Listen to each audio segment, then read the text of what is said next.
En fait, les gars, merci, hein. Merci de nous avoir gazés comme des connards comme ça. Merci de nous avoir montré votre vrai visage. Merci de nous avoir montré qu'en fait, on n'est plus du tout en démocratie et qu'on est en dictature. Merci de nous censurer continuellement parce que vous montrez encore plus que ce qu'on dit, en fait, finalement, c'est vrai. Parce que si c'était pas vrai, ça vous ferait pas peur. Merci d'aller toujours plus loin dans vos ignominies. Comme ça, les gens se réveillent petit à petit. Merci de tout ce qui arrive finalement, parce qu'en fait, vous mettez de l'eau à notre moulin. Les gens se rendent compte que c'est notre souveraineté alimentaire que vous voulez toucher. Les gens se rendent compte que nous empoisonner est votre seul but. Les gens se rendent compte que la seule chose pour laquelle vous voulez abattre toutes nos bêtes, c'est par rapport au Mercosur. Les gens commencent à vraiment se rendre compte. Même vos médias, ça marche plus. Regardez tous les commentaires. Moi, sur une personne qui m'a dit que ce que je racontais, c'était nul, j'en ai eu des millions qui me disaient que ce que je disais, c'était vrai. Donc au final, merci les gars. Merci parce que vous ouvrez même les yeux des gendarmes. Et même les gendarmes commencent à se poser la question de est-ce que ce qu'ils font, c'est bien? Même les gendarmes n'ont plus envie de venir nous taper dessus. Vous êtes juste en train d'être contre-productif. Vous savez très bien que c'est votre fin. Vous savez très bien que c'est fini. Qu'on n'est plus dupes et que vous n'arriverez plus à faire quoi que ce soit de nous. Et pour ça, ben merci. À force de continuer à faire comme vous faites, les gens se réveillent. Des gens même qui, avant, n'auraient jamais eu une once d'hésitation à vous suivre et à vous écouter.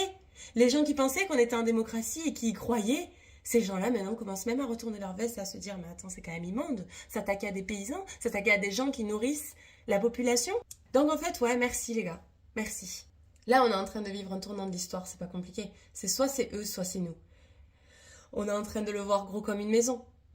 Moi, ça fait 10 ans que je me suis installée dans l'agriculture. Et je le vois que concrètement, tout est fait déjà pour nous empêcher de nous installer et pour nous empêcher de continuer. Est-ce que vous savez comment il a fallu du courage pour continuer pendant ces 10 ans? Nous, pour pouvoir survivre, on a fait un restaurant fermier. Ça veut dire qu'on travaille 2 fois plus. On travaille sur la ferme et on travaille au restaurant. Et ça, c'est juste un exemple. Tous, on est dans cette même galère, que ce soit les vignerons, que ce soit les céréaliers, que ce soit les éleveurs, que ce soit les ostéiculteurs, les pêcheurs, on est tous dans cette même galère alors que notre seul tort, c'est de vouloir vous nourrir avec des bonnes choses. Notre seul tort, c'est de sacrifier notre vie pour le bien-être de tous les Français en fait.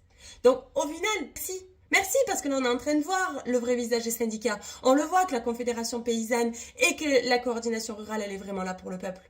Et on le voit par contre que la FNSEA, malgré les gens sur le terrain qui viennent et qui sont aussi en train de nous soutenir, le grand patron là-haut de la FNSEA, en fait le Mercosur il est uniquement pour lui. Ça y est, c'est en train de se voir les gars.